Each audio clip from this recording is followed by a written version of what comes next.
Hey, ba-dum-bum-bum-bum. All right, I think we're ready. Do you want to check and see if we're ready? I believe we're ready. I feel it in my heart. Hey, YouTube audience, thank you for putting up with our shiznit while we're trying to switch over on the Twitch machine. You know, we love you guys, but YouTube does not love us back. So in return, we have gone to the Twitch machine. Hopefully you'll follow us there. You know, we ran the YouTube into the ground with me being all depressed and leaving. So I was like, hey, this is the best time to go somewhere else. And here we are on the Twitch machine. I'm joined by James Legend. Rumor has it, Boom Boom will be joining us. And we'll be starting in a second. I'm just going to do the worst transition ever. Are you ready for the worst transition ever of your life? Because it is going down. Here it is. Ready? Hold on. I'm nervous. I'm scared. Someone hold me. This is Wrestle AM. Actually, I already pressed up the button. Bow, pow, pow. Oh, that was the best. It was the smoothest transition you've ever seen in your life. Ladies and gentlemen, boys and girls of all ages, welcome to... I say Koco plays with himself. Welcome to KocoSports. I am the huge one, a.k.a. the idiot Dave Koco from KocoSports.net, KocoSports.com. It's where the world comes to kick ass, your home for combat sports, and above all, where it's okay to be a passionate fan. I was a bit rusty with that one, huh? And I'm joined by my tag team partner, James Legend. Boom Boom should be joining us very shortly. I'm sure this adventure to Twitch, there's been absolutely no technical difficulties. I am sure Boom Boom will join in. There won't be any problems. He won't get cranky. I won't laugh my ass off about how much shit goes wrong. That will not happen. That is a spoiler. That is going to happen. All right, we're going to talk AEW. New Japan had a hell of a... Dude, how much great wrestling was there? It was absolutely ridiculous. All right, first off, mad props to NXT UK. Just mad props. Tip your hat off. More people need to be watching that. Second, New Japan. I like what you did. I like what you did over there. You know, you went to Europe. You did a few things. I tip my hat to you. Maybe we'll talk about that in a future thing, but I want to focus on AEW. We'll probably read the results. This won't be a review because it's a couple days late. I want to give a shout out to Wrestling Renton. He did do a review of it, so we'll probably put a link down in the doobly-doo. With also the results on KocoSports.net. And yeah, we're gonna rock some pro wrestling. We got Pancake Drago already in the chat room. What's up? I'm in class. I'm still here. By the way, we are allowed on our phones. What kind of stuff is that? I don't know. Well, first off, I teach very young kids in the morning, and no, I would not let a little kid rock out a cell phone. Second, I teach like in the afternoon. I teach kind of a little bit older, but not. They don't have their own cell phones. And then university, I don't know. It's a Japanese university, so where I teach, they're just like, "Oh, it's such an honor. Please teach us." We would never bring out the cell phones, you know. But I guess it depends on age, you know? Yeah, but like, I don't think I would let my father, who's 75 years old, watch us. Are you talking about, I'm talking about watching the show? I don't know if anyone should watch us, but, you know, it's not good for human consumption. It's like my beloved Monster, not good for human consumption. Hashtag sponsor us, Monster. Exactly. So, there you go. So, oh man, I'm super excited. Overall, AEW, send me a link. Go fuck yourself, Boom Boom. Fucking ass, dude. No. I love you, Booms, but fucking...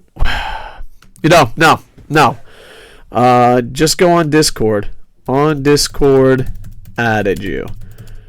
Hopefully that will work.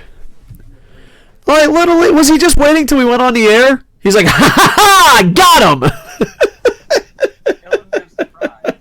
It would not. Like, he's just waiting there in his boom boom evil plan. He's like, I know what I'll do. I'll wait till they go on the air. And this son of a bitch, because like, we both pooed, ironically, pre-show pooers. We both pooed. We both said goodbye. We both got our monster. Like, it took forever to set this up. We're like, oh, we're just taking our time for Boom Boom. Like, all right, man, it's getting fucking late. Let's do the show. And Boom Boom's like, I'm going to strike now. I can't wait to talk AEW.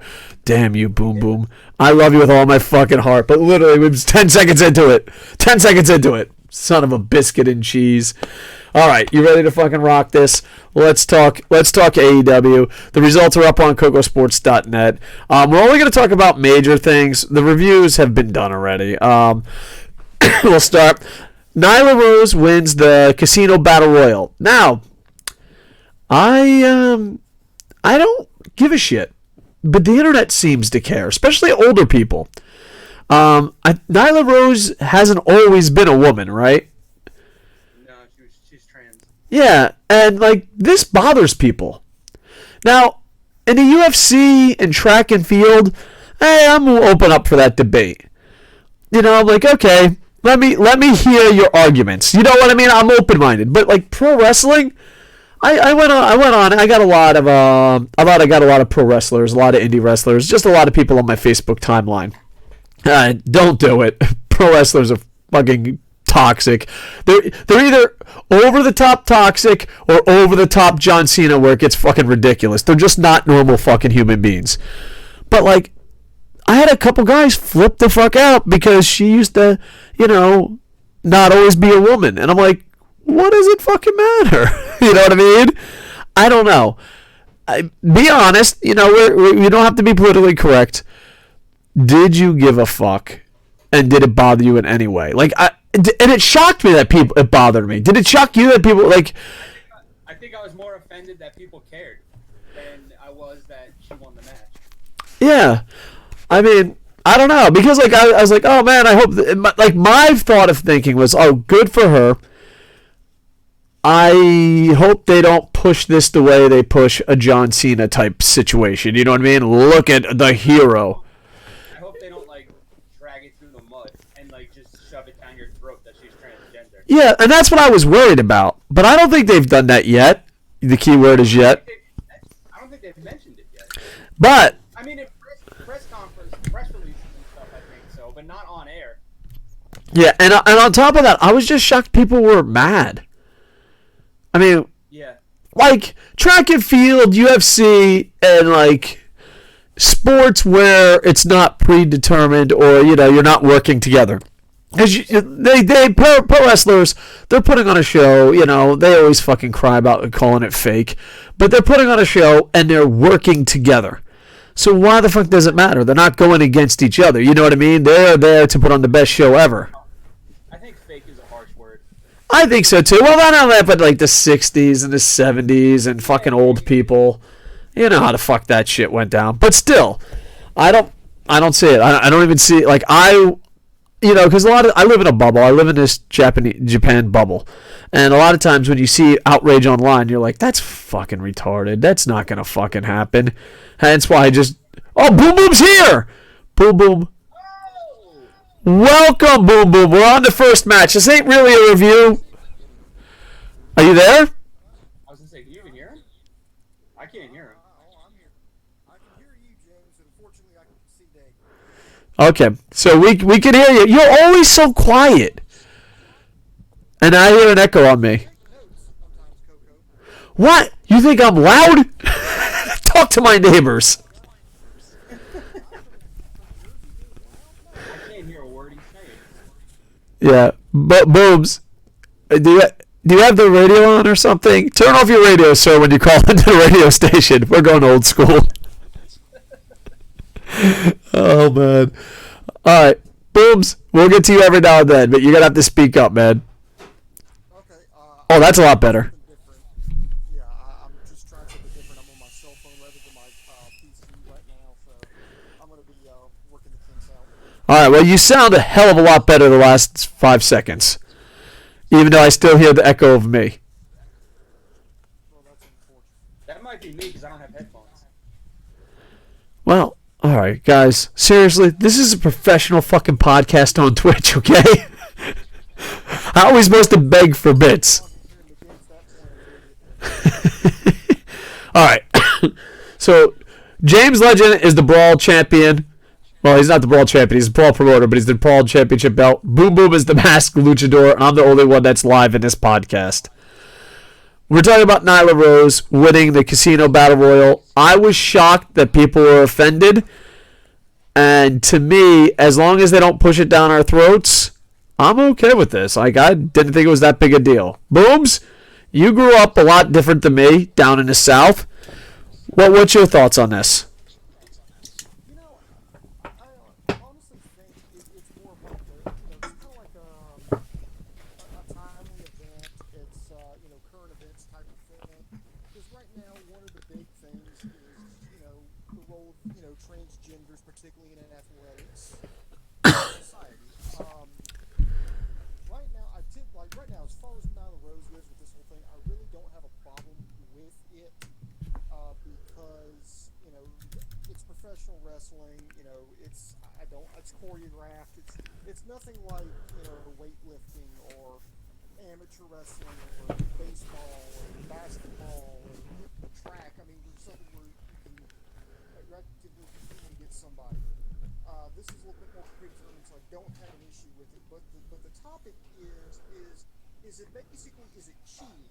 Because Nyla Rose is a transgender female, which means Nyla Rose was born a biological male, but has since transitioned into a female.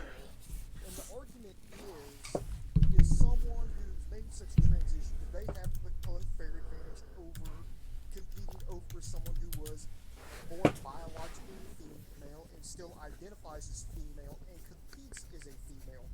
Because even though they may be taking, hormone blockers or estrogen injections, they still have the muscle composition, bone composition, lung capacity, all that of a male. So, is it cheating? So is it cheating? I mean, this happened recently in Connecticut.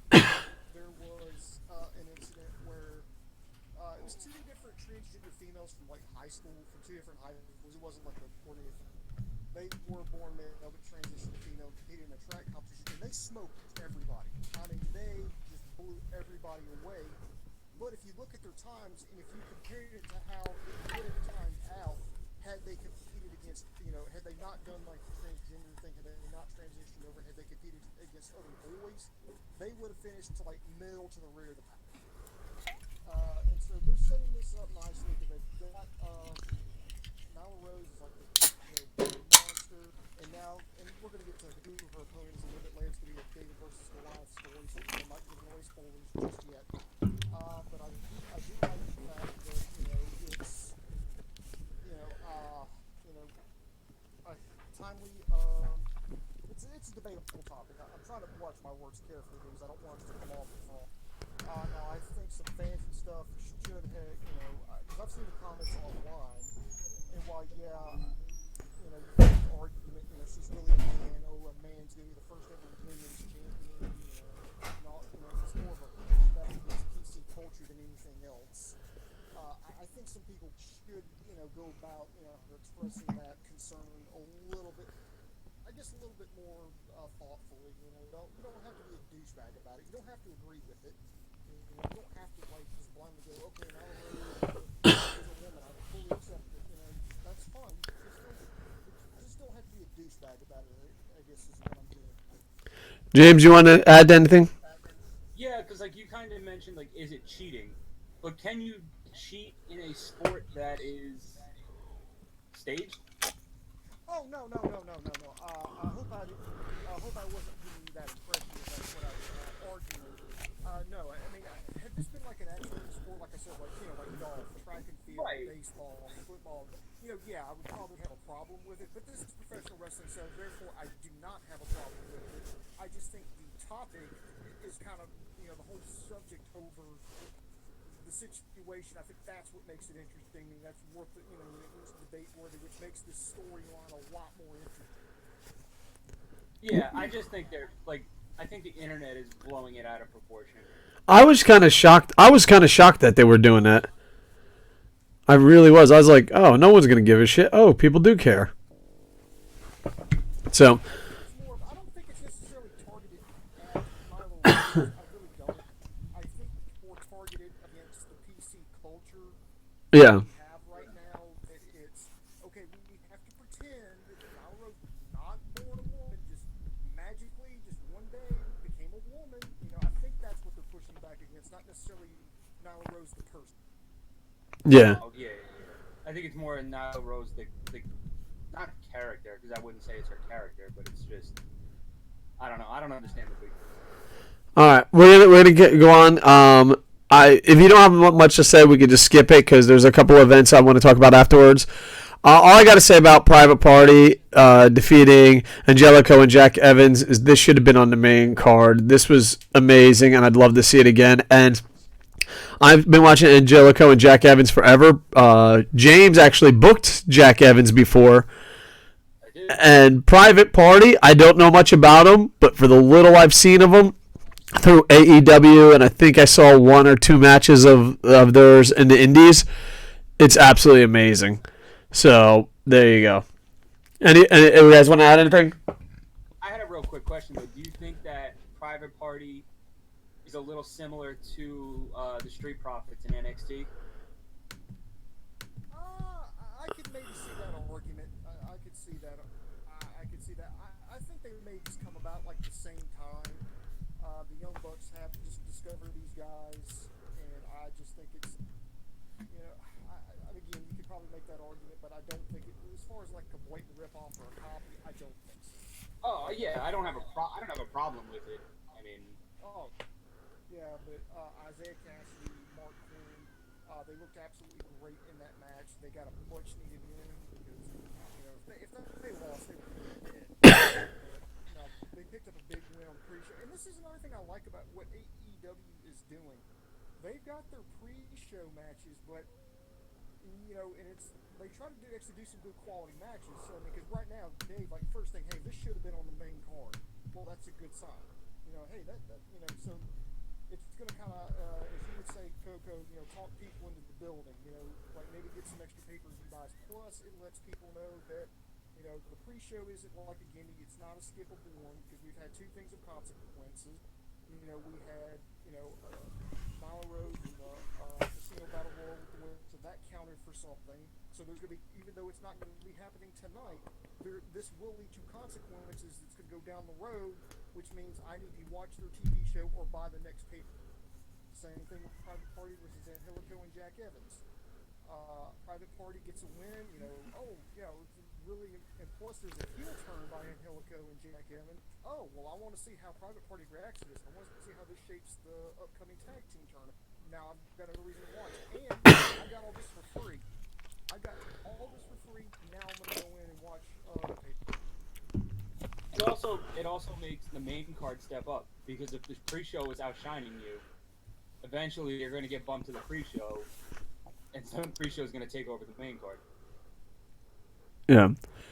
All right, we got SCU defeating Luchasaurus, Jungle Boy, and Marco Stunt. Luchasaurus, man, is just fucking a star. Jungle Boy, the whole thing. I enjoyed this match for a different reason. It was just very entertaining. And, yeah, just entertaining. You guys want to add anything? I've been saying it all week that Luchasaurus is going to be the star. I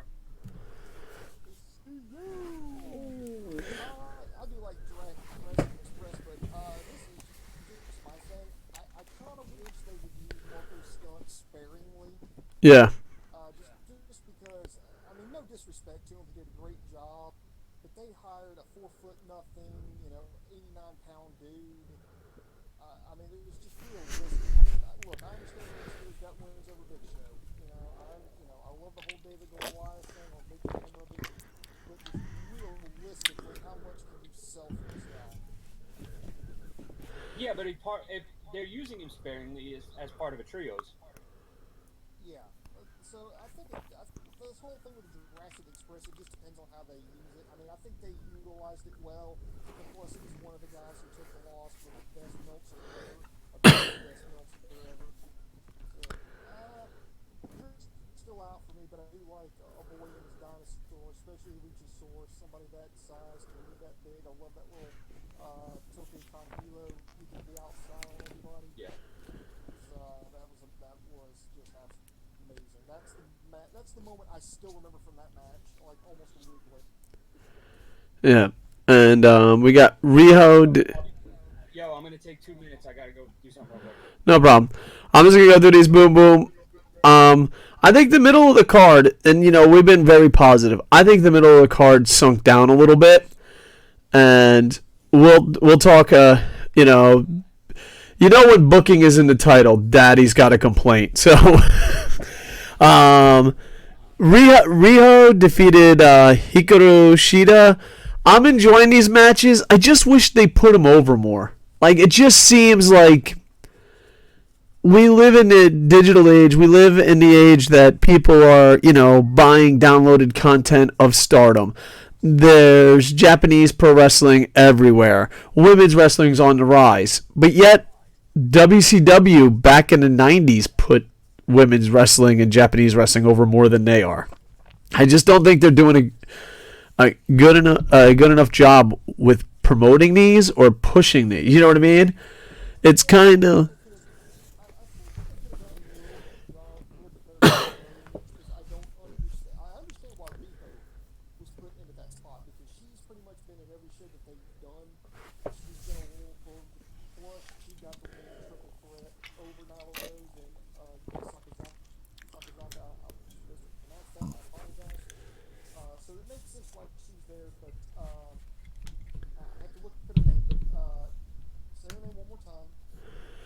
Are you talking about Riho or Hikaru Shida? Shiba. Shida. I don't understand why she was in that. I don't understand why she, gets this one-on-one match or one-on-one opportunity to become the new, the other number one contender, and other ones that, women who've been on the, who've wrestled other matches. I think she only wrestled one other match to my knowledge with AEW, and that was a six-woman tag. Well, and now And plus, the match just kind of dragged a little bit. It was just kind of like, just felt a little disjointed. I mean, it wasn't bad. I just think it could have been better. it just felt like this. Do you like Japanese wrestling? Do you like women's wrestling? Well, here you go. Like, that's all it felt like. And plus, I think that's one of AEW's plans is to start introducing us to not only these women but this style of wrestling. I think Joshi is going to be like their new thing, like when ECW. With luchadors. Yeah. ECW brings in Lucha Libre, and the WCW steals them. Actually, no, okay, start over. Then I can talk this time. ECW brings in cruiserweights. Well, WCW gets them. They get they get Chris Benoit, they get Eddie Guerrero. So what did Paul Heyman do? He got on the phone with Coan and he brought in the luchadors. So we introduced Lucha Libre to the American audiences via ECW. Right now, Lucha Libre is a big thing, but Joshi really is, at least not on this side of the Pacific. So I think that's going to be how they're going to enter. That's going to be their thing. This is their first thing. Okay, we're going to bring in these Joshis. I think Kenny Omega is the one scout looking for this. So it makes some sense. So it's going to be their thing. I think it's going to be a slow thing. I think it's going to be a slow turnaround. I just hope it's more than, look, there's Japanese people in a ring. Because that's what it feels like. Yeah, I know. I think they really need to play up the athleticism a little bit more. Talk about exactly who these women are, why they're there. Because it's like so these girls aren't doing a really like this Riho and Hika and Shida. Shida. I always say Shiba, but it's Shida. Yeah, Shida. I mean, it kind of dragged a little bit. I think it could have been a little bit better, but overall, it was a decent match, and I think it was the right call to put Riho over. Next, you got Jimmy Havoc defeating Darby Allin and Joey Janela. I don't know. I wasn't feeling this. I just felt like I was watching an episode of Impact. What's your thoughts on this match? When it comes to this, the Cracker Barrel Clash. By the way, I love me some Cracker Barrel. Oh God, yes, I love their country fried steak. We don't have those here in Japan. Oh, that's what I'm bringing you a Cracker Barrel. Nice. I did not like this match, and I don't like hardcore just for the sake of hardcore. And I felt like that's the only reason they were doing this. They were just doing it to go, okay, kids, here's the hardcore segment. Let's take 3 guys out here and let's just beat the shit out of each other. I don't know why we had this match, why they immediately escalated to the way it did. And it just, to me, it didn't really make a lot of sense. I didn't like a lot of the stunts. The one that I had a problem with was when they put thumbtacks in Jimmy Havoc's mouth and they duct taped his mouth shut. I did not like that because I just feel like, yes, I know they're trained professionals, but accidents happen, and the last thing you want to do is have somebody accidentally swallow fucking thumbtacks. See, It takes is something slipping, a fan coming over, just a million different things could happen, and then you're in a fucking mess. I just think it looks stupid. I don't know. I don't know. I didn't enjoy this, and I loved All-In's match versus Cody, but I thought this was missing something. Well, I mean, it wasn't all hardcore, and like I said, there's nothing wrong necessarily with doing hardcore. I mean, if you got two guys who got like a super grudge against each other, and this is the blow-off match, okay, fine, it makes sense. But you just had three guys, and it was like, okay, guys, go out there and literally try to fucking cripple each other. That's the way it looked to me. And I'm just not a fan of that. There's something, that I was taught when I was a drama student back in high school. Oh, boom, you did drama in high school? No, really, go off. When we started talking about stuff like what we call stage combat, where you kind of like fake like a fight, and I was like, well, can you make it look a little bit more realistic? We try, this. I mean, I'm not talking like actually hitting somebody, but they're like, it's like, okay, yeah, I understand what you're saying, and I appreciate that you want to do that, make it look realistic. But when you're doing this stage combat, you want the audience to have concern for the character, not the person playing it. And that just kind of stuck with me. Whenever I watch wrestling, I want to be concerned for the character, not the person playing them. So when you start, hitting each other with, staple guns, throwing them into thumbtacks, doing all these insane stunts. Now I'm not concerned about Darby Allin, the character, Jimmy Havoc, the character, Joey Janela, the character. I'm concerned about the human beings. I'm like, holy shit! Like when he did that, Darby Allin did that coffin drop, came up snake eyes, up on the stairs, went through the Cracker Barrel. Okay, now I'm concerned about the person. Yeah, and then but like. And trust me, I grew up I love ECW. I didn't even grow up, I was old, but I love ECW. I love hardcore. But like the opposite, the Young Bucks match, I think that was all deserved. You know what I mean? Storyline wise, all that. So I don't think it's just hardcore. It's just like, oh, okay, three random guys. You know what I mean? So, reason why the Young Bucks and the Lucha Bros were doing what they were doing, and it was coordinated. This just looked like we're actually going to try to fucking hurt each other. yeah. And I guess we'll just talk about that one next. The Young Bucks. Yeah, welcome back. You want to just join us for this next match, brother, and we'll just keep going? I want to just I agree with what Boom Boom said. Like, you want to feel bad for the character, not the person. Yeah. And you want to suspend disbelief, so you want to believe that that's not a real person, it's a character. But in situations like that, you're more concerned about the person than you are like the character, like Boom Boom said. well, and not only that, but also too, like, I'm one that pushed the envelope, so the way I book and promote wrestling is a lot different than the way James books and promotes wrestling. And sadly, we could still be friends. I don't know. It always seems like wrestling, like we have a different of opinions. Let's stop being friends. Me and James, we book and run shows completely different. Yet best friends. Get your shit together, indie wrestling. But I'm all about pushing the envelope without hurting people. You know what I mean? Like I push the envelope until like someone's not safe. Then I'm like, okay, boys, reel in that envelope. You know what I mean? But I also think you have to deserve it. You can't go out there and swallow thumbtacks and destroy Cracker Barrels and be like, all right, guys, where does the feud go from here? It's like, okay, well, that's interesting, but where? Well, that's the other problem, though. Like, where does it go from there? Exactly. Well, that's why that should be the end of the feud. That shouldn't just be three random guys in there. Like, there's just going to be a human sacrifice? Yeah. Oh, and not that, but like the Young Bucks and Lucha Bros, they took risky spots. That Canadian Destroyer was amazing. But when you're watching that, you're like, oh, fuck, these guys have been going at it for a while. The other three are just like, I am pretty sure they just fucking pulled straws. Like, I do hardcore, you do hardcore, let's do it. And it's like, I don't know. Technical wrestling, lucha wrestling, cruiserweight wrestling, I think you can do that. The problem is, I don't think you can just randomly put great athletes together and do hardcore. Right. And that's my opinion, and I'm a huge hardcore guy. You can ask James.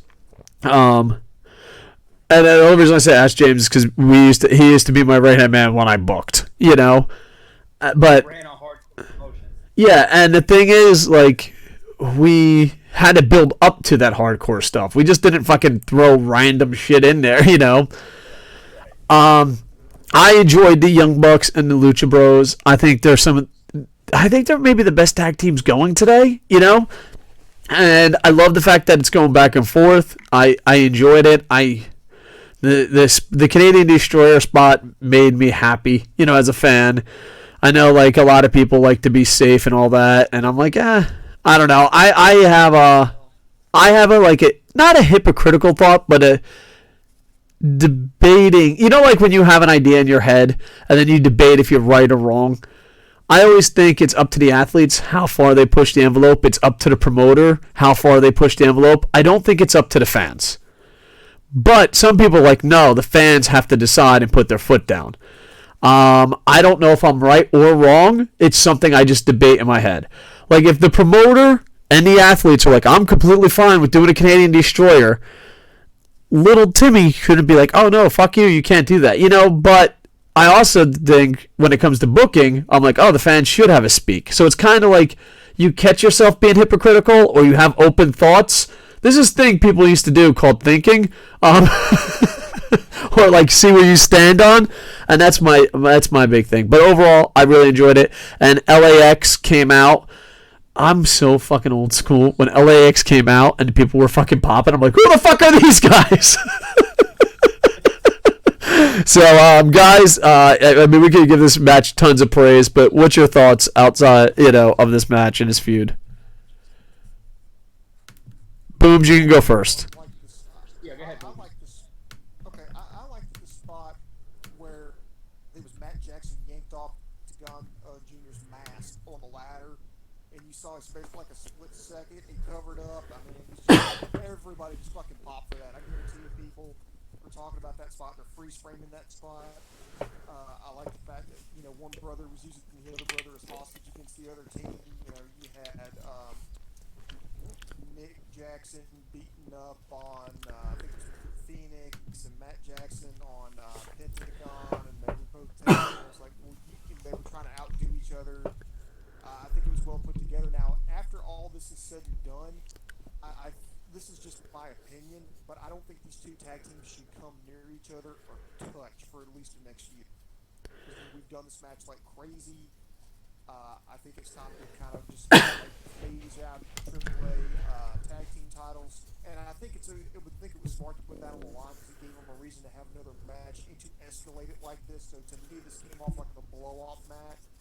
So let's just keep these two tag teams apart. Don't even have them come across each other in this tag team tournament.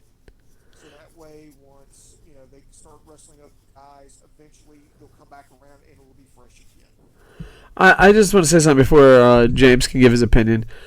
I think the Young Bucks should eventually win the tag titles, if not right away, and they should build up to the WrestleMania, and then that's when they should go at it. Whatever their WrestleMania is, all in, all out, full gear, a year from now, whatever their biggest event is. James, your thoughts on it? It's not like their tag division is depleted of talent that they have to keep going at each other. Like Young Bucks versus Private Party, Lucha Bros versus Private Party. You have Angelico and Jack Evans. You have the Dark Order. You have Best Friends. Like, it's not like they have to keep going to the well. Yeah. So you got. I mean, the match was great. And, like, just to retouch with something Boo Boo said, like, you felt for the characters. Yeah. And like Dave said, like, they're the ones that come up with the spots. I don't know if, like, how people perceive wrestling backstage sometimes. Like, a promoter can give a wrestler a suggestion, but the wrestler, in the long run, knows better than the promoter on what to do in and out of the ring.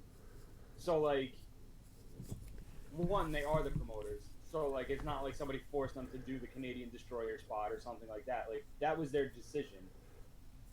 And if they didn't do big spots like that, people would have shit on the match and said that it wasn't a good match.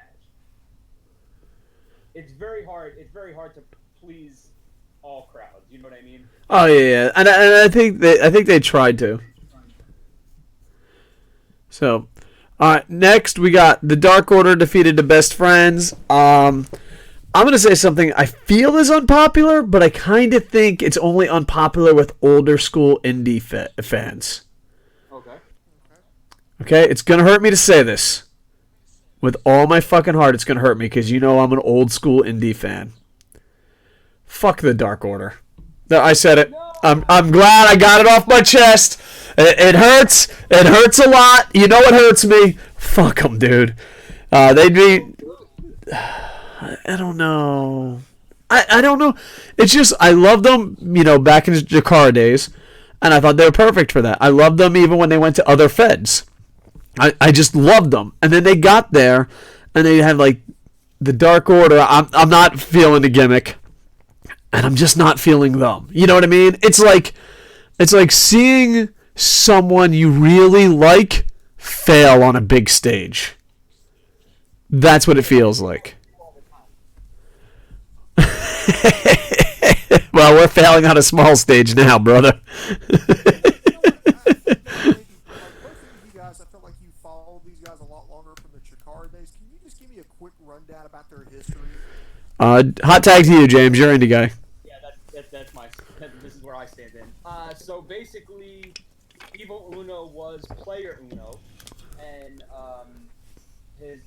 Stu Grayson was Player Dos. They wore masks and they were video game characters. It was awesome. They were famous for a lot of spots where Uno had tights that had a pause button on them, and he would be paused in the middle of matches.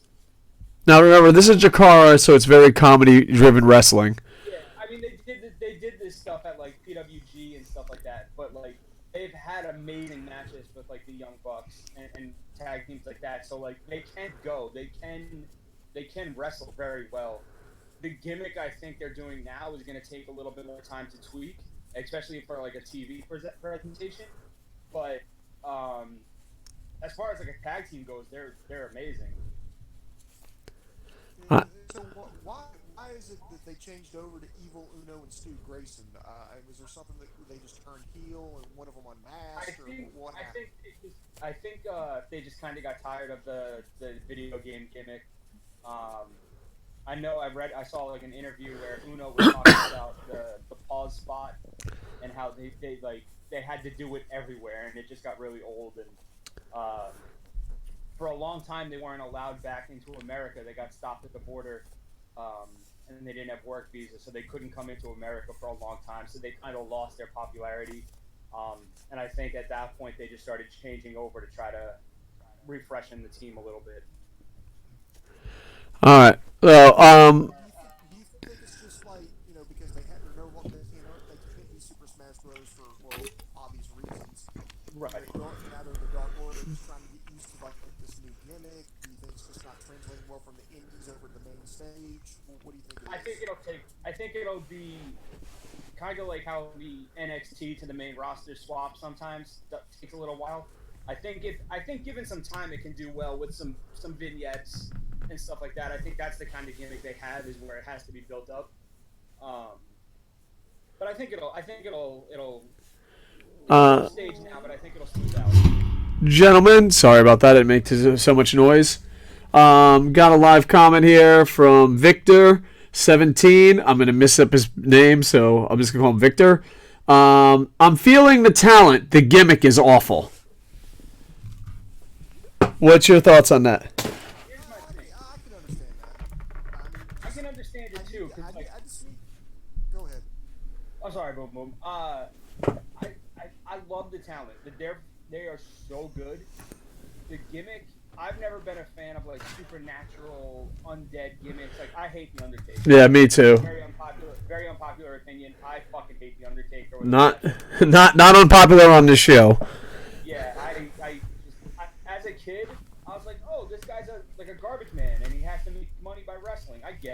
But they admitted, they were like, this guy's dead. I was like, fuck this guy. There's no way he's dead. Like, I just never bought into it. I think the gimmick needs tweaking to where it's not like an undead kind of like supernatural gimmick. It's just more of like a creepy. I think it can work out. I think it's a period of time. Yeah, I don't know. I feel bad. I'm just not feeling it. Just not at all. I think we need. I think we need probably a better explanation because I'm like, okay, you've got all these things you call the creepers. They're following you around. Okay, why? Or like video game supervillains. Those are like your little Goombas that you're throwing at the big guys. I need explanation on that. Why are you evil? You know, Stu Grayson. Or you two brothers, you two best friends. I mean, why are you doing what you're doing? I mean, are you just evil because you're fucking evil, like that fucking Thor movie? Or are you just upset about something? I mean, why are you doing this? Do you just want to win the tag team titles, or do you just want to cause chaos? I just need a better explanation of why they're doing what they're doing. Right, but what you just asked is what I think they can do with TV. They're doing, now that they're doing this, like, they have TV coming up, but before this, they're just doing these one-off shows where it's hard to build anything. I think with TV and some vignettes and some explanation, I think people will start getting into the characters a little bit more. Hopefully. But real quick, we've completely ignored the best friends. What do you think about best friends now? I love them. Yeah, I love best friends. Yeah, their stocks are through the roof. It's hard for me. Jim Kramer says bye. I follow indies so much, so like I have knowledge that the average fan right now doesn't have on these guys. So like my thing is always just like, guys, just give it a chance. Just give it a chance. Just give it a chance. And hopefully they can, you know what I mean, like make me not look like an idiot when I tell people to give them a chance. Who are you talking about? Best friends? Just in general, anybody. Oh yeah. I follow indies so hardcore that like when I say to give somebody a chance, I just hope it doesn't backfire in my face and people are like, I fucking hate this. And I'm that way for pro res. Dude, I actually brought something up here about the indies, about giving a chance. And we should mention that after the Dark Order got the win with the fatality. By the way, I do like the fatality finisher. Love that move. I just want to state that with the record. It looks like they were about to kidnap Trent Beretta, but the lights went out, and boom, Orange Cassidy appeared in the ring. He did a little tope suicida through the ropes with his hands in his pockets, came back in. He got a hug from the best friends. Orange Cassidy has now signed with All Elite Wrestling. Now, I don't know much about Orange Cassidy. All I know is he's just called the Sloth. He has no offense whatsoever. All his offense is all like by accident. He had this one match where he got rocked to sleep, and they were trying to count him, but when the referee hit 2, was about to go for 3, he would roll over like he was sleeping or something on his thumb. But somebody brought up a good point. Well, if the character of Orange Cassidy is lazy, he's a sloth, he doesn't care, why should you care about his matches? Because it's something different. All right. It's one of those, again, it's a give it a chance. You have, you can't base something off of a single appearance. I had this argument with somebody earlier, actually. I know somebody that wrote for another website, and they actually quit writing for the website because the owner of the website said that Orange Cassidy should hang himself, and he wanted to be there to take the chair out from underneath him. Jesus Christ. Yeah. Oh my God. And hold on. This motherfucker's going around hanging people, and I'm like, I think Jay White is the worst IWGP champ, and my Twitter and fucking everything gets blown the fuck up. That motherfucker better be getting attacked by all those fucking sensitive Jay White PC motherfuckers. I'm telling you that.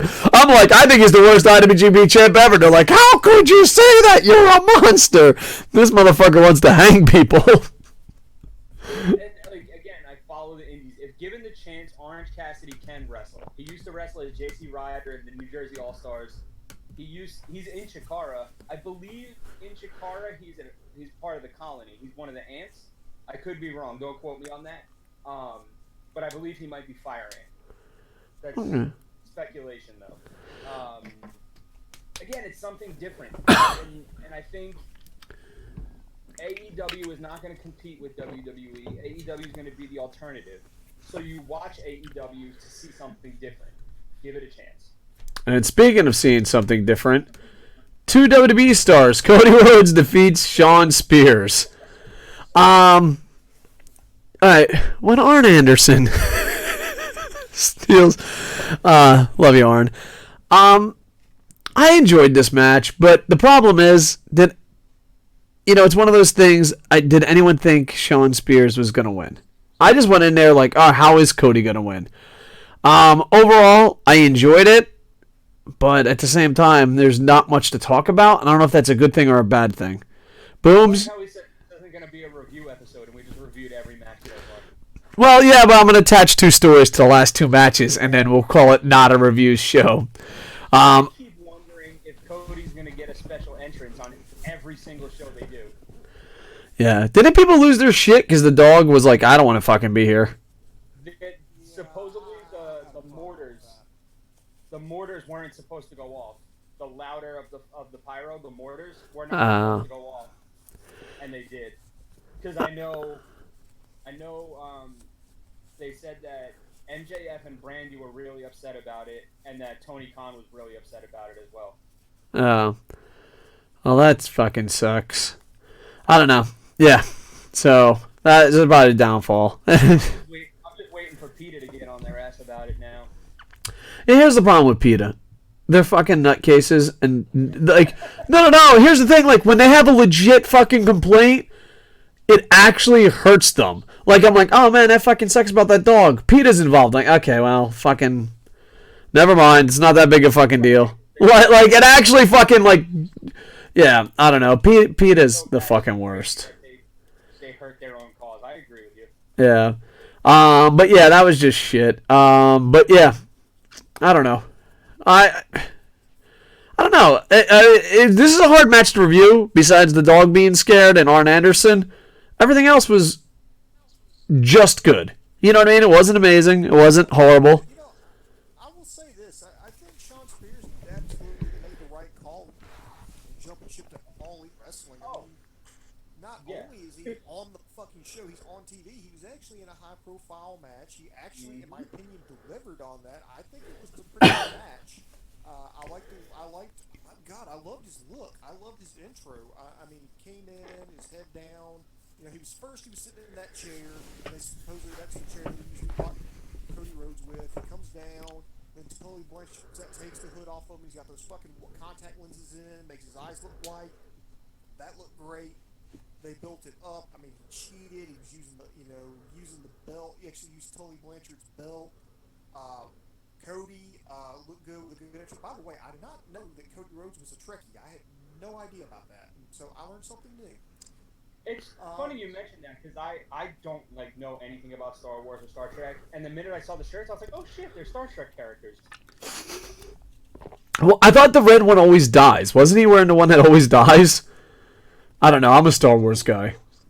The red shirts. The red ones. But I think that's the one that Captain Picard won. I know one that they were doing Deep Space Nine. I have no idea about. I never watched Deep Space Nine, so I don't know if that was like a reference to another captain on there. That wore red shirt. I think the red was supposed to be the captain. Okay. I know Picard wore it in the Next Generation, but that's a different story for different day. All right. Fucking nerds. Let's talk about important stuff like pro wrestling. Yeah, let's talk about Guys in their underwear. There was only one part that kind of didn't make sense to me. It was after the Arn Anderson spine buster. By the way, great to see that again. Great to see Arn Anderson. I love it when he does that. Can I just throw in a 5-second thought here? Fuck WWE fans that are like, oh, I thought this is supposed to be younger guys. Like, I would kick out a chair for that comment. That's gonna be the new saying now.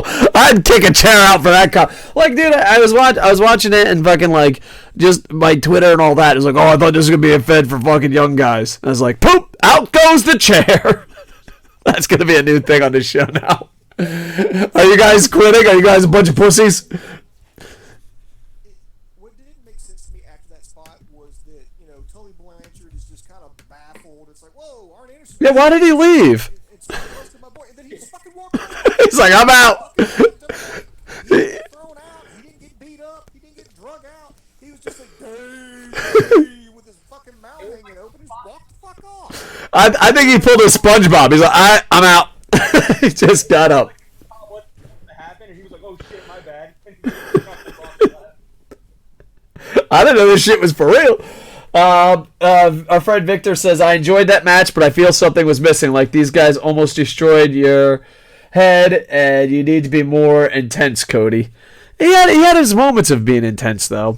You know. I honestly, I think this match, though, it built Spears. I think Spears can be a top heel in the company.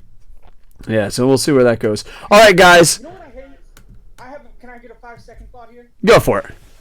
You know what I hate? The minute somebody uses a chair in pro wrestling, they call themselves the chairman. Is that a thing? Yes! Because Parker was the chairman. Well, yeah, I know he was. I didn't know there was otherwise. I just thought it was the Parka. I didn't know. The chair, they're like, I'm the chairman of fucking AEW. I'll fucking kick a chair after that. What the fuck, man? I'm the new chairman of KocoSports, and I'm just gonna kick chairs left and right. Exactly. Oh, God. No, actually, technically, would I be the chairman of KocoSports since I'm in a wheelchair? Oh, shit got real.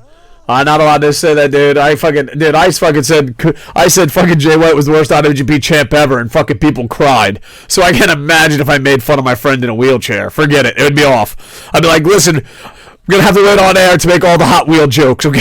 I love you, and I'd love to make fun of you, but the internet is a bunch of goddamn pussies. And they're like, hey, you guys been best friends your whole fucking life. Oh, did you fucking make fun of each other? Like, no, he made fun of me about my face being fake and falling and being destroyed, because we're not pussies, we're friends. All right. Jesus Christ. I have a shirt that says that. Nice. All right. All right, guys. Do we do the Chris Jericho Hangman Page thoughts? Because I got thoughts on that. Plus, we can do the title.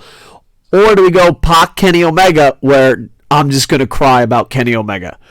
Do we save the crying for Kenny Omega? Do the title match first. All right. Chris Jericho defeats Hangman Page, and I'm the only person I feel that thought that was the right move. Hangman Page is not ready to be champ. He's not ready to be the next fucking Jay White, and that is not a compliment. I think after this match, I think he's higher up to actually be a champion now. I think Jericho helped. Hold on. James Legend, you're a fucking genius. Someone fucking clip this and send it to goddamn fucking New Japan. Ghetto, that clip is coming towards you. Go ahead. Sorry. I think as far as first champion, you have to go with somebody that's going to put eyes on your company. People don't know who Hangman Page is yet. People know who Chris Jericho is. I can go into a store right now and ask a non-pro wrestling fan, and they probably know who Chris Jericho is for some reason or another. Yeah. Well, and not only that, but I also want to add, Chris Jericho deserves to be AEW champ, and if he's not first, it's a waste. I think you have to make him the first champ, or he'll never be champ. It doesn't make sense for him to be any other champ but first, in my opinion. Booms, your thoughts, and then I want you to be the news guy and recap the 24/7 title. What happened to AEW's 24/7 title? Booms, your thoughts on the main event, and For one, I do want to say that I did like Hangman Page's intro. He was on a horse. He talked about it. It was like, well, could he do it? Could he not do it? There was like insurance, liability, all kinds of things. But he actually did it. I liked it. It was very like Red Dead Redemption. that's it. That's not NHL 20. I don't get that reference. Go on. As far as the match goes, I did not know how well it was going to go off. I didn't know, how well Hangman Page was going to do after he could hang in there, and he hung in there. I mean, he looked great. You could tell he was prepared for it. He'd been conditioned for it. He looked great. Even though he lost, I don't think he got buried or destroyed. I think, they could build him back up for a rematch, and people would be like, okay, yeah, I'm ready to see this match again. So, props to Hangman Page for kind of proving me wrong. I had some doubts about it going into this match, but once I actually saw the match, I was like, oh, okay, okay, this was a good call. All right, Booms. Do you think, real quick, do you think they had a good callback? Because I know Jericho attacked Page's eye and busted him open. Do you think it was a good callback when Page busted Jericho's eye open? Yeah, I think they took a little too much time because it was just like Jericho's like, oh no, my eye's busted open, and he had to walk by and just like show him, see, look, see, he busted my eye open. He milked it. He milked it a little bit too much. I think the idea behind it was great. I just think the execution I guess like you just said, like milked it way too hard. Yeah. All right. Championship belt drama, Boom Boom. Can you sum it up in a minute? Chris Jericho got his belt, the AEW Championship belt, either lost or stolen back where he lives in Tallahassee, Florida, while going because he left it in the limo when he went to go eat at a Longhorn Steakhouse.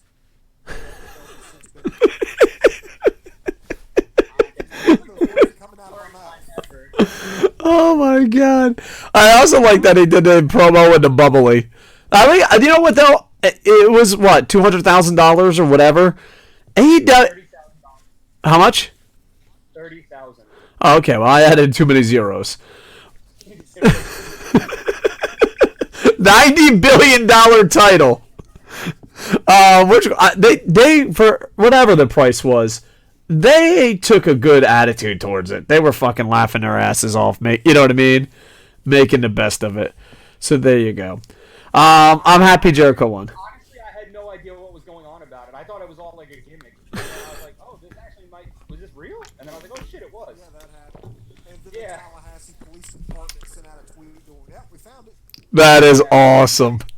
You got to admit though, like, it did sound like a cheesy, like, gimmick, like Adam Page stole the belt or something. Like, I was like, what the fuck is going on? Oh, Dean Ambrose. Remember? Oh, FIP. I think FIP. As far as I can remember, I think FIP was the one that put this on the map. Remember with the championship belts were just stolen, and then like they were like lawyers and like 1/10 of a soda can means you own the FIP title. I wasn't really sure, but I really enjoyed that. That was with CM Punk. I think CM Punk was just going around stealing titles at FIP. Possession is 9/10 of the law. That's it. Yeah, it had nothing to do with a soda can. But soda can. Yeah. All right. I love New Japan Pro Wrestling. Now it's time for heartfelt days. I love New Japan Wrestling. Strap in. I love Kenny Omega. He's my second favorite wrestler, not named Ibushi. Well, Ibushi, the Golden Lovers are the same person. Let's be completely honest. All right? You can't love another Golden Lover more than the other, okay? Can we agree on that? So, number one, Okada, of course. Look at him. Respect him. But number two, tied, because they're one and the same. The Golden Lovers. I love Kenny Omega. Not as much as Ibushi. Not as much as I love Okada. But he's up there. He's up there. He's tied number two favorite pro wrestler right now. And everything AEW does is pretty good. You know, I was kind of anti-JR, but he's grown on me. You know what I mean? This is by far the worst booking decision. The way they're booking Kenny Omega is god-awful. They are doing a New Japan storyline of making a comeback before the company's off the fucking ground. Now, this is why it's horrible on many fucking levels. And there's one line that pissed off Grandpa Koco. And sit down, kids. This is the line. I'm paraphrasing here. He left his heart in Japan. Maybe the fans thought he left his heart. Who knows? Kenny Omega is the hottest fucking free agent in the game prior to signing with AEW. WWE fans that don't watch any other product knew Kenny Omega's name. The only time the WWE fans knew someone's name as much as Kenny Omega, it was AJ Styles back in the day. Everyone's like, oh, fucking, I don't watch anything but WWE, but I heard about AJ Styles. So it's hard to get into the WWE fan base when you're not in the WWE, you know? Because especially the ones that are locked down and refusing to watch anything else. And us being wrestling fans for years, that's a big percentage. There's a big percentage of WWE fans that don't watch anything else. And they know who the fuck Kenny Omega is. Just from internet rumors, gossip, talk, as he comes to the Royal Rumble, who's he signing with? Every fucking one knows who the fuck Kenny Omega is for a guy that's never been in WWE. That's no fucking easy task. Then you have him come out and he fucking loses to everybody. Has he ever fucking won? He's not putting on great performances because the story is he fucking left his heart in Japan. And anyone that fucking goes, oh, let's go see the best goddamn free agent in the fucking world. Let's go see the number 2 fucking wrestler on Koco's top fucking 10. He fucking sucks. The booking sucks. His performances have fucking sucked. And anyone that fucking checks him out for the first time has no idea why the fuck we love him. And on commentary, you're saying he left his heart in Japan? What are we fucking building up for? So basically, every WWE fan that's like, oh man, I'm going to go fucking check out AEW. I'm going to check out Kenny Omega. Literally is hearing, I don't know, JR and his fucking friends go, this guy fucking sucks. It is fucking unbelievable. And here's the thing. He didn't have to beat Pac. But not to beat fucking Pac, not to fucking beat anyone. He probably will fucking lose to Dean Ambrose, whoever the fuck Dean Ambrose calls himself these days. You fucking blew it. You fucking blew it. He should have been the hottest fucking thing going, building up to Chris Jericho. And I'm okay with losing to Pac. There's a difference between losing to Pac and telling everyone, look at this fucking asshole, he fucking sucks. Get it, kids? And that's how they're fucking booking him. And what are they going to do? Build him up to what? To what? He's peak fucking hot. He's peak fucking interest right now. And WWE fans are going to see this fucking biggest free agent in the fucking world and going, well, I'm glad he didn't show up at the Royal Rumble. And it is not just his in-ring ability. It's not just the fact that he's fucking being booked to lose. It's the fact that you're doing a fucking storyline of this motherfucker losing everything when no one knows. The mainstream doesn't know what he gained. So, to me, let's see it as sports. I only watch the Tampa Bay Buccaneers. Let's say the Buccaneers sign, I don't know, fucking give me an NFL, booms, give me an NFL guy it's amazing. All right, Buccaneers just signed Cam Newton. Holy fuck, everyone talks about Cam Newton. I go watch, this motherfucker throws 4 interceptions, and the fucking announcers go, well, he left his heart in Carolina. As a guy that only watches the Tampa Bay Buccaneers, how do you think that fucking makes me feel? It is god-awful booking, and it might be the biggest mistake. JR, move over.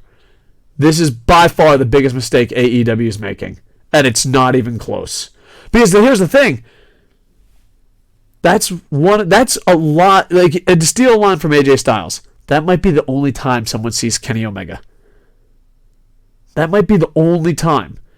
If you saw that, and you saw that announcing, and that's the first time you watched him, there's no way you go leaving All Out going, he's overrated. There's no fucking way. Maybe he's rusty. Maybe the booking's not in his favor. But the announcers ain't doing him any fucking favors. And then you got Cody, Shawn, Moxley, Jericho. Well, fuck. I can watch NXT for free, going head to head with you. You had something they didn't have, and you shitted on it. Booms. You know me. Sometimes I get a little dramatic. Sometimes people cry. Is this the worst mistake AEW's ever made? You know, Coco, I can actually piss you off right now just by saying 3 words, and it'll tee you off, and you'll just keep going the next 10-minute fucking rant. Possibility. I don't know. Hold on. Let's read live comments. Maybe Omega is turning heel. It would be a bad idea. It's too early, but hey. And big gulp, you get behind the 7-Eleven. Give yourself some Barry Horowitz. You're number 124 on our channel. We play a lot of sports games and talk a lot of pro wrestling. Thank you, sir. All right, Booms. Before you make me angry, do you want to give James a shot before you poke the bear? James, your thought on the match and me crying about the booking. I agree with you, but this is going to be blasphemy on this channel. I don't know much about Kenny Omega. I know who he is. I don't watch New Japan because I can't watch New Japan without, I just don't have the access to it with English commentary. I can't watch with Japanese commentary. It drives me nuts. All right. Well, times have changed. You got to get on the boat. But go on. Well, I don't fucking go on boats because I'm in a wheelchair. So you don't watch Okada matches because you're in a wheelchair? Exactly. All right, go on. So, I can see what you're saying, but I don't know if one loss is a big deal. I can see what you're saying with the comment of leaving his heart in Japan. It's like character defamation. Like, he didn't give his all. But I wonder where it's going to go from here. That's all I'm wondering now. Yeah. Okay.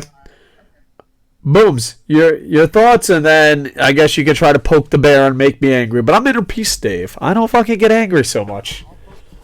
I don't know how much I like it, Dave. All right. Booms, your thoughts first, and then poke the bear. I'm poking the bear first because here's 3 words to get this Dave off. Long-term booking. No, you don't have time. You don't. Long-term booking, it's just an excuse. You don't have time. There are WWE fans that never watched the fucking product, heard the fucking name, are coming to watch your goddamn fucking product, and you're basically saying, you know that guy that you've heard a lot of hype about? Not that good. Subscribe to the AEW network. All right, Booms. Go ahead. As far as my thoughts go, I was a little upset about it, but I think I was upset for the right reasons because I wanted to see these two have this epic clash, and I didn't know the brutalizer was like a finisher that Pac used, so just to see it end by referee stoppage rather than like a definitive, 1, 2, 3 or tap out, it kind of upset me. But I was like, maybe it's because I was upset because I actually wanted to see the match keep going because I'm a big fan. Kenny Omega is like my favorite wrestler. I've read that they ran out of time. Yeah, and plus, I think it might not look too good that former WWE guy just beat Kenny Omega right there in the ring. But we got TV starting in October. Maybe they're gonna right the ship. That's just hopefully that's where they're going. There's other wings right now, but maybe starting October 2nd, they'll get the train back on the track, and we can just see where they go with it. I hope so.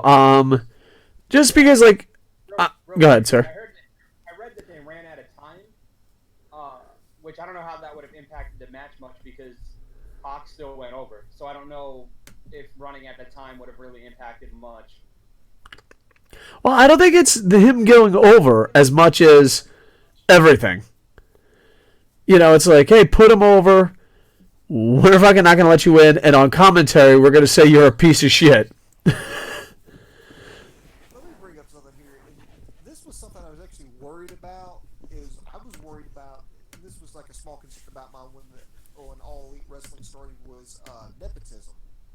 Because it happened with Von Erich in Texas. It happened with Vern Gagne in Minnesota. It never happens in WWE.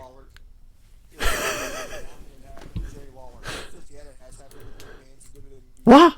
I was worried that that the elite guys were only going to put themselves over. Basically, it was just going to be at everybody's expense. But when you look back at it, the only one really putting himself over at everybody's expense is Cody. Everybody else is. I thought the time limit draw was pretty nice. Lost. Young Bucks lost. The time limit draw was a nice touch, though. You have to admit that. Oh yeah, the time limit draw was nice.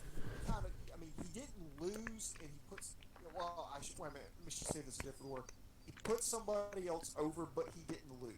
Yeah. Whereas Hangman Page lost, barely got then Omega lost, got leveled by John Moxley, then turned around and had to beat Shima after taking like 95 Meteors or whatever, and then against Pac lost. The Young Bucks, they of course they lost right here to the Lucha Brothers. I think before that, did they get over before? No, they successfully defended when they did Vegas, but Cody is not. He's done.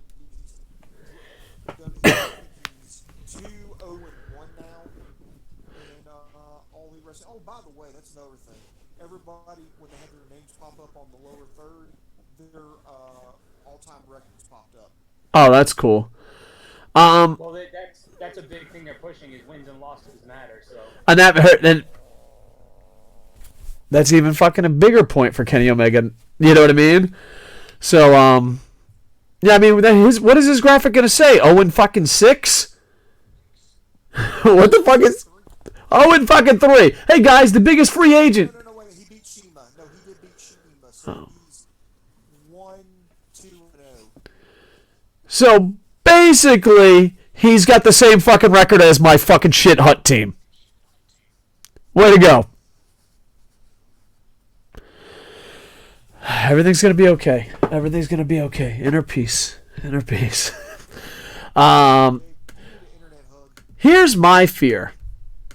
What if everyone, like the main guys, are all putting people over except Cody? Because, like, in my head, it should be Kenny Omega being pushed to the moon to take Jericho. But what if Cody is the one that takes that spot? That would be shit. You think Cody would be shit as a champion? I think he'd be shit as a champion before Kenny Omega. I think you have to build up Kenny Omega. Like, to me, Chris Jericho wins the title, Cody's in the middle feuds, and then fucking Kenny Omega is getting the fucking push in a century. I'm talking Samoa Joe ROH push. And then Kenny Omega fucking goes against Chris Jericho. Chris Jericho beats him, and then in a rematch, he's like, I fucking beat you. I'm the only guy that can beat you. I'm the fucking best. And then, bow. Then, fucking Kenny Omega beats Jericho, and then you fucking bring in Cody or Moxley and all this shit. But no, it seems like fucking WWE guys are going to rise to the top, and we're watching fucking NXT without the fucking budget. You know what I mean? It's like, alright, that's not true. They have a budget. We're watching fucking NXT Junior. But instead of fucking, our fucking heroes losing to fucking Roman Reigns, our heroes are going to lose to fucking Moxley. So, I don't know. I love AEW. I love the decisions they made. But the Kenny Omega, the JR, there's a couple of slip-ups. And then the rumor of Randy Orton. If Randy Orton shows up, I'm out. Like, I'm out. I'm just out. Like, okay, we stand for nothing. We're TNA. No, that's not fair. I'll start a TNA chant, then I'll say I'm out. I'll be like, TNA, I'm out. That's it. Walk away. I'll watch Impact on Twitch. I'm not scared. I'm a little scared, but I'm not scared. But yeah. I like Impact Wrestling right now. So do I, but it still hurts me. It still hurts me. You know what it is? Impact Wrestling is like, an ex-girlfriend or an ex-wife. You hate her, but you're like, she's back on her feet. Good for her. Here goes Dave with his ex-wife talk. I was trying to go ex-girlfriend, okay? Anyway. We get it, Dave. Left you. Fucking get over it already. Oh, man. But yeah, I think that's it, brother. Anything else we want to talk about before we go? AEW stuff? Kenny Omega, undefeated streak. I mean, this motherfucker has to lose. This motherfucker has to win like 4 fucking matches to be fucking above 500. I think you're right in the sense of if like wins and losses matter, then yes, you're correct. It's bad booking. Victor says they need to stop Let's to show all the titles. I feel like this is screwing the booking. Just put the titles on a tournament and move on.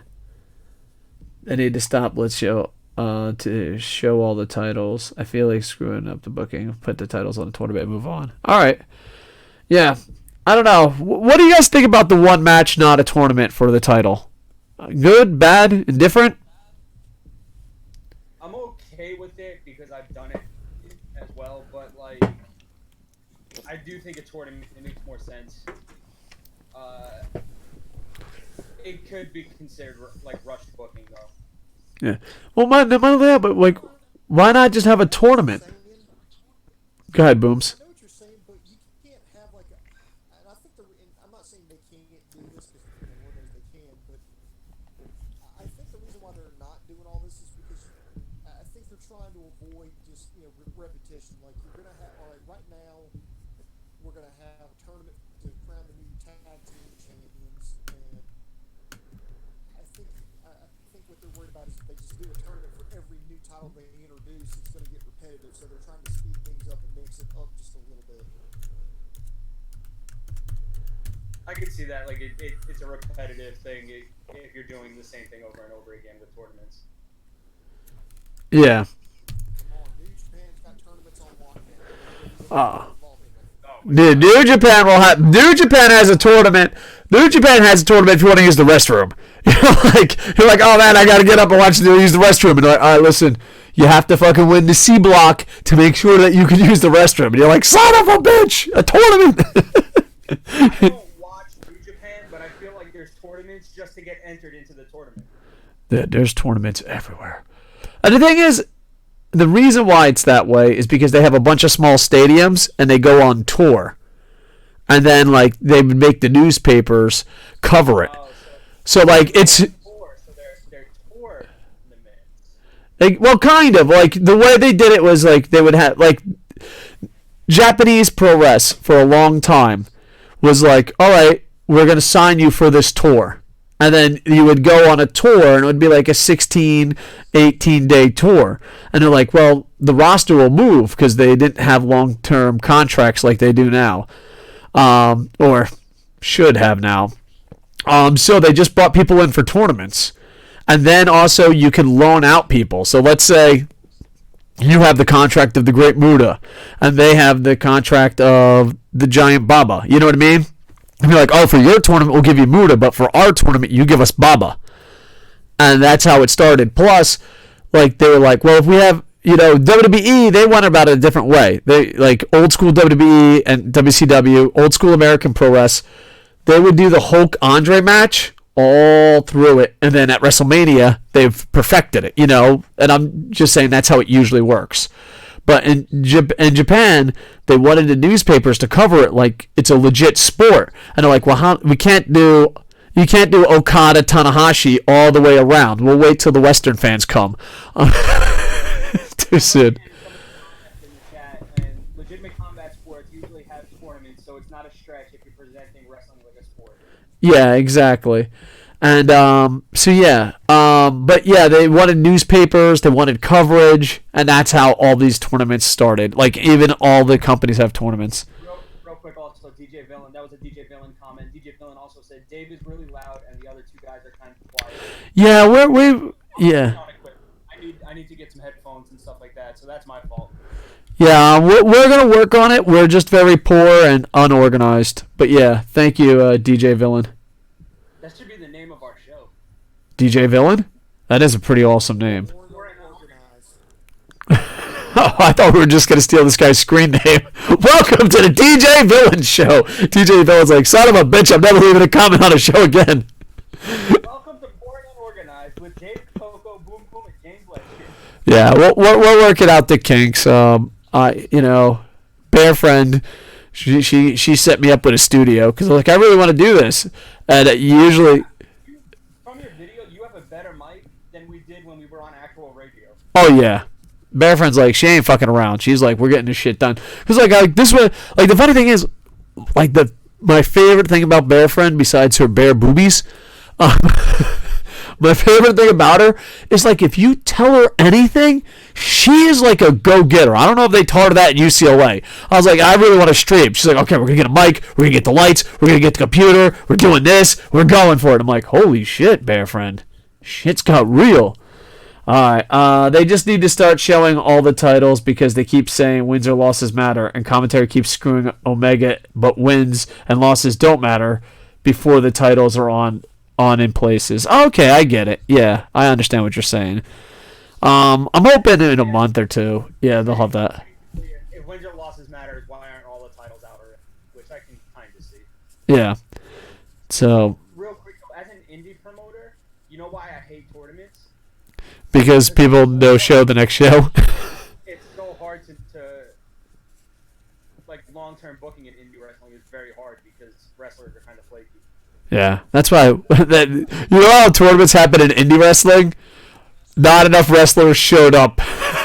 You're like, we got 8 wrestlers. We got 8 wrestlers and 3 hours to fill. Welcome to the King of Florida. Real quick, Brawl USA story time. September 28th, I'm doing a free event at a first responder event. Okay, it's a free event, so I'm not paying any of my wrestlers. I just kind of threw it out in the universe, and I was like, any wrestlers that want to come and help me out, you're more than welcome to come and help me out. I had 6 tag teams fucking respond, and I'm like, what am I supposed to do with 6 fucking tag teams on one show? So I just made a Survivor Series, man. Fuck it. Everybody's in one match. Everyone's in one match. Team State Line versus the Team Midnight Express. Yep. All right, DJ Villain, appreciate you being here. AEW's pulling a New Japan. I think they're trying to retell Omega's fight from the bottom. Yeah, but you can't. It's a stupid timing. You can't have the best free agent in the world and be like, guess what? He's got to start from the bottom. Yeah, no, that's bad timing. In that case, give him a 2-12 record. It would be a good starting point. See, I disagree because the thing is, everyone that's coming over to Kenny Omega hype, because love him or hate him, he has hype. So people are gonna come and be like, "Oh, he's 2-12. All right, back to Roman Reigns." You know what I mean? Round robin, 6 tag teams, Starcade 89, baby. DJ Villain, give yourself a Barry Horowitz, sir. All right, I think that's it. Anything else we want to say? We'll let Brawl USA. How about this? James, you plug stuff. Boom, boom, you plug stuff. I plug stuff. And we'll give them time to leave comments. And then we'll rate another show playing NHL 19. Dude, hold on. Before we do plugs, grandpa complaint. EA Sports. I literally paid $200 fucking for your goddamn game. You better fucking release it tonight. I'm talking about NHL 20, you fucking sons of bitches. I love NHL 20. And I fucking need that shit in my fucking blood. Boom! I mean, not boom. Sorry, I'm so used to saying booms. Booms, you'll be second. Okay, we're going opposite order. James, plug a bunch of stuff. Brawl USA. We just signed a fake media contract with KocoSports, so I'm going to be uploading everything onto the KocoSports YouTube. It's not a real contract, guys. I just made it up. Can we have a contract signing, WWE style? Oh God, I hate contract signings. A press release about a fake media contract. Nice. So we're going to be uploading content to the YouTube. Me and Dave are going to work on a reaction type event where on Twitch where we live stream Brawl shows with no commentary, and we just do live reactions and behind the scenes commentary type of deal. Yeah, I'm not very indie-rific. I think fans are not going to expect what I do. Local talent, we're trying to make a local impact and just have fun with it. Don't worry, when Kenny Omega's fucking 0-62 in fucking AEW, he'll be there. Yeah, once his booking fee comes down a little bit, he can't price gouge me if he hasn't won a match yet, can he? I don't think so. I think I think his stock is dropping. All right, Booms, plug a bunch of stuff, brother. He'll be in my ticket sellers battle royal. All right, Booms. Well, I really don't have anything to plug because I'm not selling items because I've got an actual job. What a loser. On social media, you can probably find me at the store because that's usually there's only about 3-4 places that I go. I go to work, I go to the gym, I go to the store, and then I go home. It's the only places I go because I'm extremely boring. I guess I can handle send us bits or B's or whatever the hell they call it. I don't know what they do, but I'm supposed to beg for them. Yeah, we have to beg for bits, guys. Guys, we gotta up our begging for bits game. I don't even know what bits are worth. I think they're like 1 cent each, but like I think we have to beg for them. I think we have to be like, dude, give me the fucking bits. Where's the fucking bits? I don't know, but yeah, we don't have to beg for bits. We'll save that for me, Booms. You have a job. I got like 3 jobs, but yeah. All right, Booms. Well, I was hoping you'd plug the stuff down below, but all right, my plugs. RevTech. Put everything down below. Check it out. We have multiple YouTube channels, but the newest one and the most important one, I love how like we both signed. Boo Boo works at KocoSports and BRAWL just made a fucking make-believe contract to KocoSports. KocoSports is important, but Awkward in Japan, my cartoon about me living in Japan, is the most important thing ever. The second most important thing ever, no, 1A most important thing ever, is follow us on the Twitch machine. Twitch is the future of our fucking everything.